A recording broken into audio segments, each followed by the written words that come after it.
My TEFL course gave me a foundation for teaching. I felt quite uncertain, though, about how to start teaching online. Then Antonio, a native Spanish speaker from a Central American country, asked for interview help, and I discovered grammar was only part of his problem. You see, my course gave me a foundation. I knew how to plan a lesson. I had templates that could fill an hour. What I didn't yet know was how to identify the communication problem behind a learner's request, turn it into a focused teaching path, show the learner where the lessons were going, and keep the student coming back to more lessons. I had heard complaints about how students online can suddenly quit their lessons. So I began by asking Antonio, "Where do you want to work?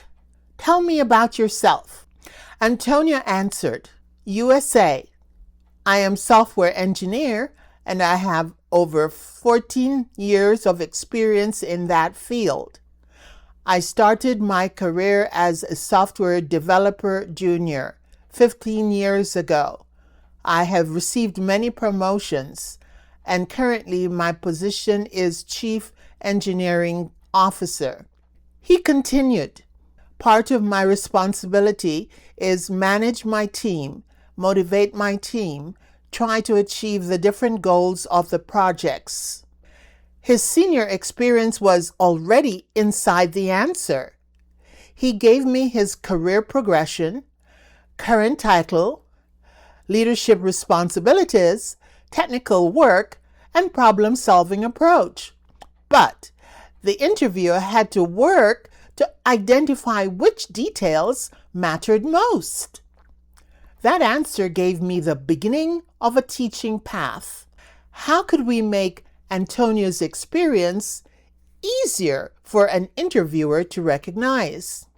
So in this video, I'll show you how that question led to a pragmatic teaching goal, a useful trial lesson approach, a long-term learning system, and a focused online teaching niche.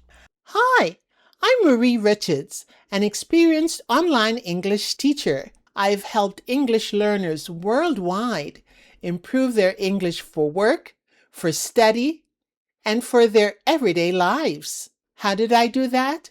Through over 14,000 online lessons. Now I'm sharing with other global online English teachers practical strategies, student success stories, and the habits that help English learners reach their variety of goals.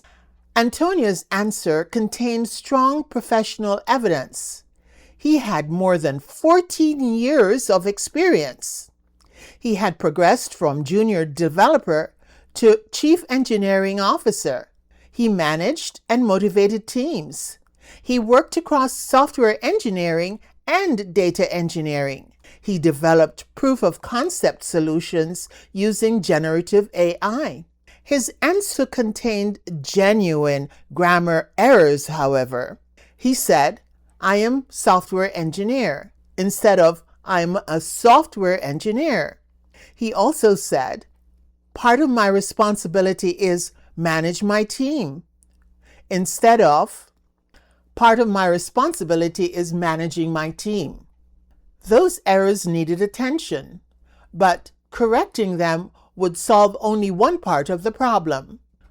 The second problem was how he selected and organized his evidence. His strongest experience arrived as a long list without a clear hierarchy. The interviewer had to work to identify his leadership level and professional value. During his second attempt, Antonio said, "I am a software engineer and I have over 14 years of experience. In my current job, I have the position of Chief Engineering Officer." Then he added, "I must coordinate the different assignments of over 20 engineers." Now the scale of his responsibility was becoming easier for the listener to recognize. There were genuine grammar and pronunciation needs inside both answers, but grammar correction alone does not answer the larger question. What should the interviewer understand about Antonio after hearing him speak? Before deciding what to correct, I had to understand where Antonio's English needed to work. I call this a speaking destination. It's not simply a country or a company. It includes 4 things: the situation, the listener, the decision, and the pressure. For Antonio, the situation was a remote interview for a senior technology role within a US-based company. The listener might be a recruiter, a hiring manager, or technical leader. That person was deciding whether Antonio demonstrated the ownership, the judgment, and experience expected at that level in the US. The pressure came from limited time, a camera, long questions, and unexpected follow-up questions. This was not a lesson about how all Americans communicate. It was preparation for one specific kind of professional conversation. Antonio's goal became clear. Answer a senior level interview question in 60 to 75 seconds. Select the relevant evidence. Make ownership, judgment, and your results easy to recognize. Ask for clarification when necessary. So now we had more than a request for interview practice. We had a teachable, pragmatic goal. Once that goal was clear, grammar, pronunciation, and interaction all had a specific job to do. In my Master's of Science in Applied Linguistics, I studied pragmatics. Pragmatics can sound like an academic term, but in a real lesson, it begins with a practical question. What is the listener trying to learn from this answer? Tell me about yourself is not an invitation to tell an entire life story. During a senior level interview, the interviewer is really asking, what part of your experience helps me understand why you fit this role in my company? Antonia had already provided many possible answers: 14 years of experience, several promotions, leadership of more than 20 engineers, software and data responsibilities, proof of concept work for potential clients. The teaching task was to help him decide which evidence answered the interviewer's real question. And sometimes that real question is hidden behind the question they ask. The same principle applies when an interviewer asks, "Tell me about a serious technical problem you handled." Antonio might hear, "Describe every technical step," but the interviewer may be asking, "When something serious went wrong, did you take ownership? Could you make a sound decision? Could other people rely on you?" Before Antonio answered again, I asked him, what does the interviewer really need to recognize about you after hearing your story? You see, that question changes the task. Antonio is no longer trying to remember everything that happened. He is selecting the evidence from his story that helps the interviewer make a decision about him. Antonio did not need more experience. He needed help choosing the details that mattered the most to the listener and putting them in an order that made sense to that interviewer. For "Tell me about yourself," a useful logical path for answering was, "Tell me who you are now, how you got to this point in your career, what you are responsible for now. Give me one example of the value you bring, and tell me why that experience fits this role."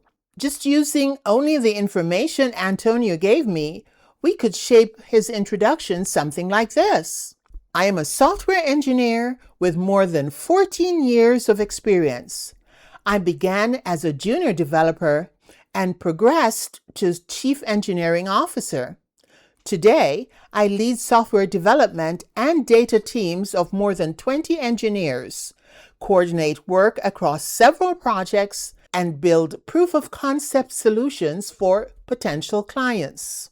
You see, this version makes his career progression, leadership responsibility, and technical contribution much easier to hear. It also gives us several clear language targets. I am a software engineer needs the article a. I began as a junior developer and progressed uses past tense to show his career progression. I lead, coordinate, and build use active present tense verbs to show what he is responsible for now. Now the grammar and sentence structure are supporting the message instead of competing with it. But one important piece is still missing. What result could Antonio share that shows the effect of his leadership? That becomes the next lesson question. Tell me about one project where a decision you made changed the result. The ESL teacher is not inventing a success story. The teacher is helping the learner remember, organize, and communicate his real experience in English. The templates you're given during your TEFL course can help the student shape an answer, but it cannot decide which evidence matters most for your student, for your student's listener, and for the situation where your student will have to speak or be interviewed. That is where your judgment as a teacher comes in. You're working at 3 connected levels. The level of the message. What evidence belongs in this answer? The level of the language. What grammar and sentence structure helps your student express that evidence clearly and accurately? Then there is the level of pragmatics. How can the learner arrange that information so the interviewer or listener quickly understands why it matters?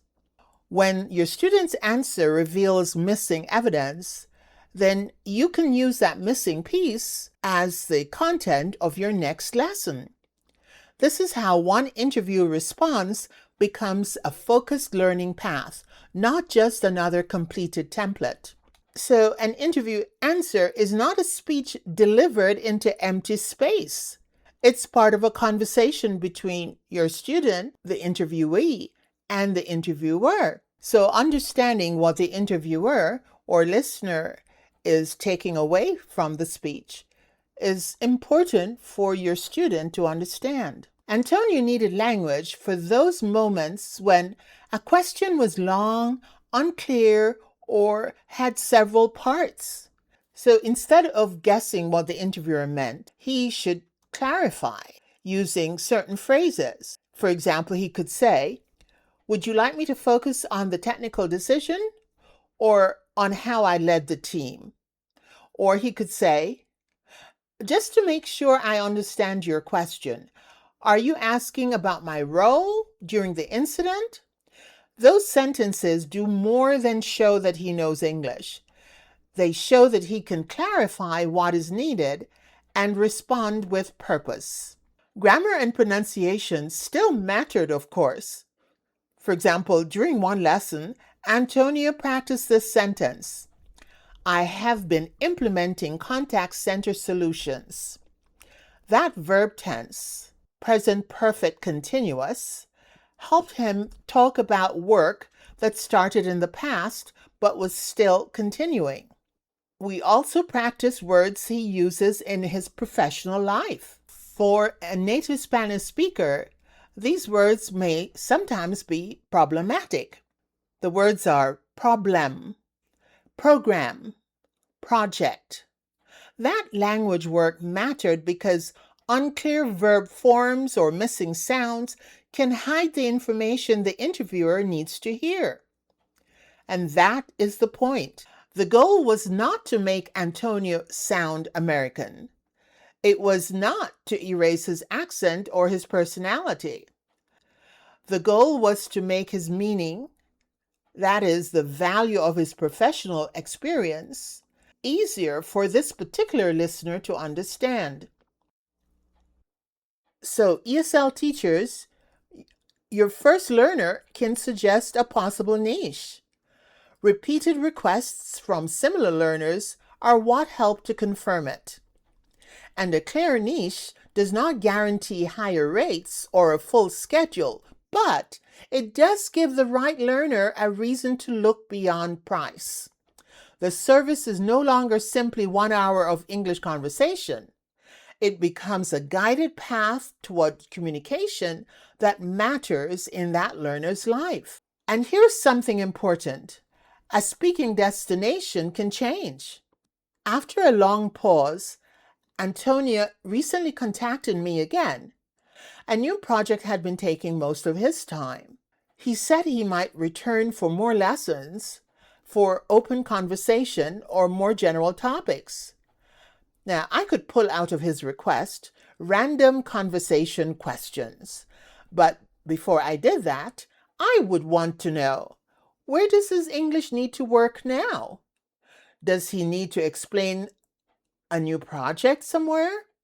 Give updates during meetings? Speak with managers, clients, or international colleagues? Or just build professional relationships through small talk? And perhaps prepare for another interview? His answer would give open conversation a purpose. A discussion about his project could become practice in explaining complex information clearly. A general topic could become practice in giving concise opinions, asking follow-up questions, or taking turns professionally when speaking. The learner's destination can change, and the teaching plan can change with it. So, if you completed TEFL or CELTA and still feel underprepared for one-to-one online teaching, that does not mean your training was useless, and it does not mean you're incapable. It may just mean you are entering the next part of the job. Start with one learner, one speaking destination, and one result that another listener needs to recognize. What exact words have your students used to describe their goals? Share one in the comments below. I might discuss this in a future video. If you're building an online teaching practice after TEFL or CELTA, subscribe to these videos. Here we turn real learner problems into lessons, trial lessons, and teaching systems that one teacher can actually sustain. So remember, the learner's first message to you is a clue, not the conclusion. If you got some ideas from this video that you can use, if you found any value at all, go ahead and click the like button and subscribe so you can be informed of other videos in the series.